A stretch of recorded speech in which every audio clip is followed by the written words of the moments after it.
Hey guys, today we're going to talk about electricity. The first thing that we have to know when we talk about electricity is the terminology that's used within the electrical industry. The first word is ampere. A lot of times you're going to hear that referred to as an amp. Okay, that is just the rate of flow of electricity. A volt is the measurement of electrical pressure, whereas a watt is the measurement of electrical power. Okay, a lot of times you're going to hear the phrase kilowatt. Kilowatt is just 1,000 watts. So you take your wattage, and if it's a kilowatt, it means there's at least 1,000 of them. All right, circuit breaker. A circuit breaker will protect a circuit from overload, and it'll do that by tripping or breaking open the circuit. So an electrical circuit works when it's a complete circuit. The circuit breaker works to open that circuit up so that the power can't complete the loop and electrocute you, or overload and catch fire.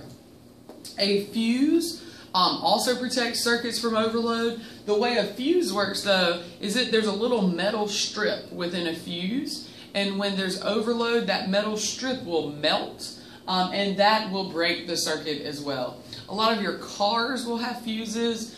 Some of the equipment that you buy has fuses. Typically your house is going to have a circuit breaker unless it's an older home, which may have a fuse. Conductors. Conductors are just materials that carry or conduct electricity. A lot of times these are metallics like copper or aluminum, but it can also be things like water. And when we talk about safety in electricity, one of the things we're going to talk about is how that water can conduct electricity and really cause some safety issues.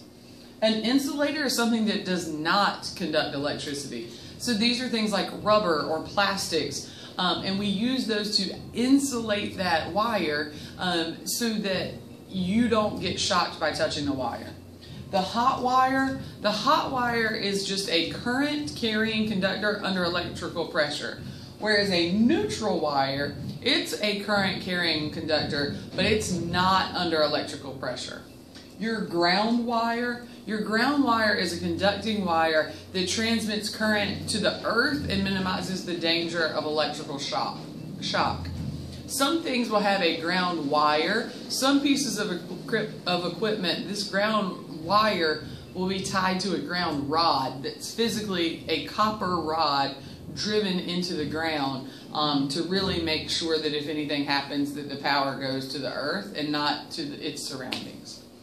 All right, next time we'll be talking more about electricity, so see you then.